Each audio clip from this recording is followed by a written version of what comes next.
Here are some guys who think the universe was finely tuned for human life.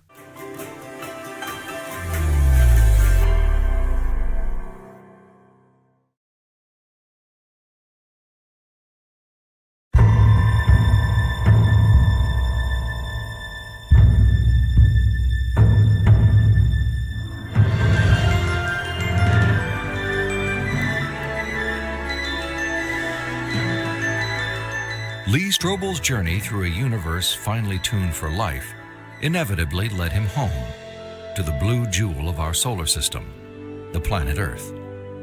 There he encountered another array of critically balanced conditions essential to human existence.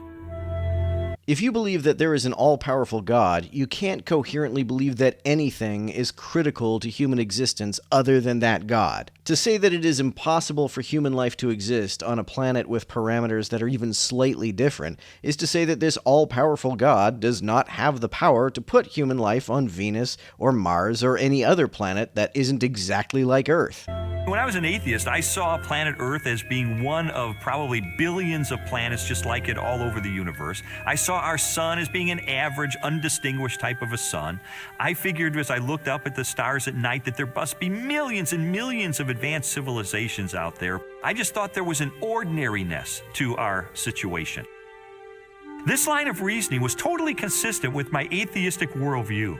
But what I learned later is that it's not consistent with what science is revealing about the Earth.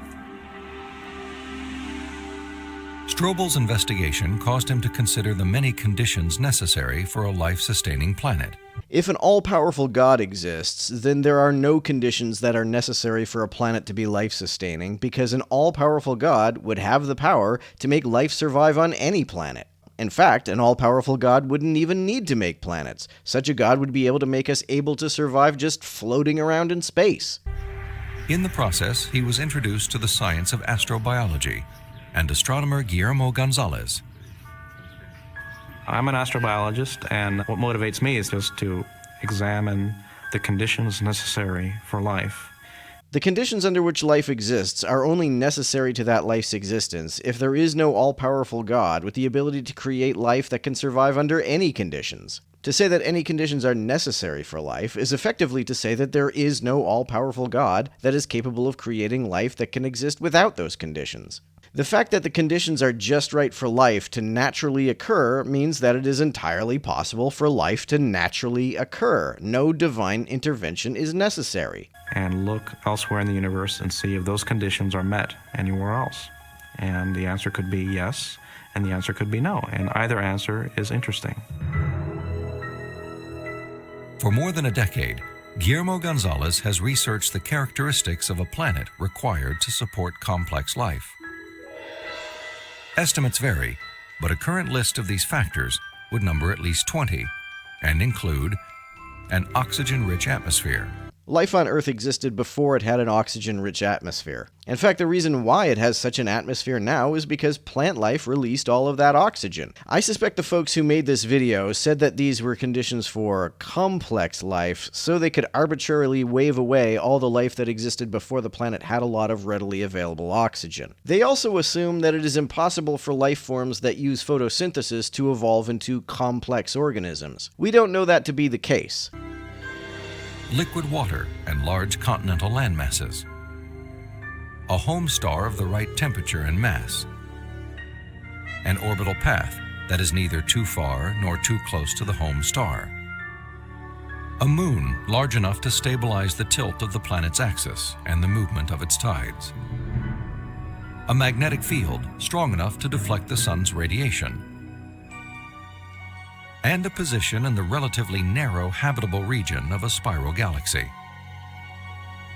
All these factors have to be met at one place and time in the galaxy if you're going to have a planet as habitable as the Earth. Again, this is only true if there is no all-powerful God capable of making life that can survive on every planet. If there is an all-powerful God, he could have created life out of different elements rather than the ones that happen to be abundant in this part of the galaxy. He could have made life that is more resistant to radiation damage, so it could exist on a planet much closer to the center of the galaxy, or on a planet with no magnetosphere. Which you need for complex and even technological life. Theorists have attempted to calculate the odds of all the necessary factors for life appearing at the same time on the same planet.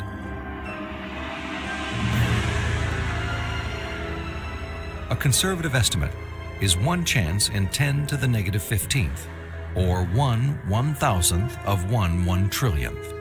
So 1 in a quadrillion. You know that there are far more than a quadrillion planets in the universe, right? One estimate places the number at 700 quintillion. If that's the case, then there should be about 700,000 planets in the universe capable of supporting intelligent life. On those terms, even when compared to the billions of suns and possible planets in our Milky Way galaxy, the probability of even a single habitable world appears unlikely. When you multiply that by the trillions of galaxies in the universe, the non-existence of such a planet seems even less likely. There are many probabilistic resources in the galaxy, but on the other side of the coin are all these factors that you need. You have to get just right in order to have just one habitable planet like the Earth. Why are you limiting your purview to the galaxy? Is it maybe because even if your estimate that only 1 in a quadrillion planets can hold life is improbable in one galaxy, it becomes quite probable when you take into account the fact that there are trillions of galaxies? And that leads me to conclude that yes, we're rare in the galaxy. But still abundant in the universe. Gonzalez's study of the Earth's habitability led him and colleague Jay Richards to expand the scope of their research. They began to examine how a life-sustaining planet like Earth may also give its human inhabitants access to the mysteries of the universe. I don't think there has ever been a time in the history of the human race in which at least some people haven't contemplated these questions. We ask, why can we see distant galaxies, millions of light years away in the universe? Because evolution gave us eyes, because having eyes is advantageous for survival. Why can we postulate what's going on inside atoms or inside black holes? Because evolution gave us brains that can make postulations, because such brains are advantageous to our survival. Why are we able to discover things about the universe, to answer questions about its age? Same reason. For most scientific discoveries that we're able to make, these sorts of things can't be explained in terms of the survival of the fittest of our distant ancestors. Then how was I able to explain them in exactly those terms? Not only our ability to do science, but the openness of the natural world to science just completely outstrips the sort of reductionist and Darwinian explanations that we're used to. Is this another version of the argument that a lot of apologists make that says that the universe can only be intelligible if a god made it and imposed intelligibility on it? In response to this evidence, Richards and Gonzalez have argued that our ability to make scientific discoveries is no fluke or accident. Instead, it points to an underlying purpose behind the universe. It is actually designed for discovery. How do you figure? If it's designed for discovery, why is it the case that the most distant parts of the universe are expanding away from us faster than the speed of light? This ensures that the light from any new stars or galaxies in those parts of the universe will never reach us and we'll never be able to discover them. A universe with such a feature doesn't seem like it's designed for discovery to me. Guillermo Gonzalez and I spent several years pursuing a hypothesis that those rare things that life needs in a planetary environment, those things that make a planet habitable, also set up the best set of conditions overall for scientific discovery. Well, yes, people have to be able to exist in order to make scientific discoveries. I agree that this is not a coincidence, but I don't see how it points to a god that placed us here for the purpose of making discoveries. I don't see how it's particularly remarkable that the conditions that make our existence possible are also present for us to discover. Of course they are. This is no more remarkable than the fact that the air we need to breathe is also present enough for us to detect. This is not a brilliant insight. There are many examples of this correlation, including our planet's oxygen-rich atmosphere, Sure, it would be difficult to do science if we couldn't breathe. both a critical requirement for our survival and a transparent window that allows us to explore the distant universe. Yeah, but there are lots of gases that are transparent, and our atmosphere isn't always as transparent as astronomers would like it to be. That's one of the reasons they put telescopes in space. I don't see why a god is the best explanation for this.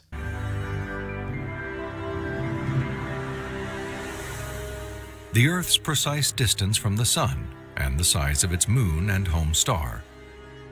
These factors not only control our planet's temperature, axial tilt, and the movement of its tides. They also ensure perfect solar eclipses, phenomena that have provided scientists with invaluable data about the composition of stars and the properties of light. It is a remarkable coincidence that the Sun is both 400 times the diameter of the Moon and about 400 times as far from the Earth as the Moon, making them take up almost exactly the same proportion of the sky. As far as we can tell, that is pretty rare. However, this is not perfectly the case. Depending on where the Earth is in its orbit around the Sun and where the Moon is in its orbit around the Earth, sometimes the Moon looks a little bigger than the Sun and sometimes it's the reverse. That's why not all solar eclipses are total. Sometimes you get annular eclipses in which the Moon can't fully cover the Sun. And I still don't think it's less probable that this is a coincidence than the idea that there is a timeless, spaceless, disembodied mind who made the Sun and the Moon that way because he wanted us to be able to do the Eddington experiment. And our location in the Milky Way.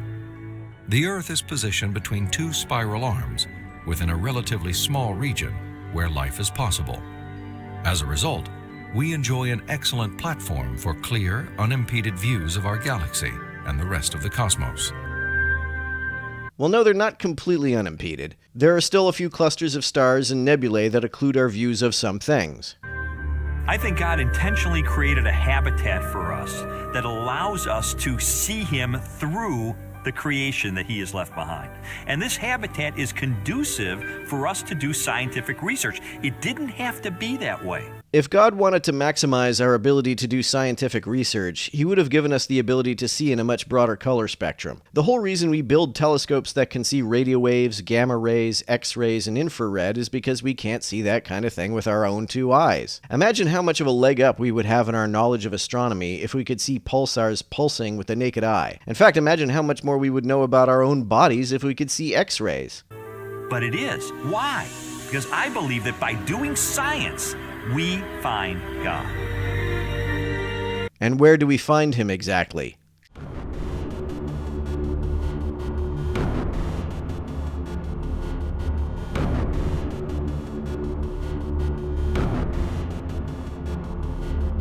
To everyone who helps me out on Patreon, you're a big help. Thanks so much.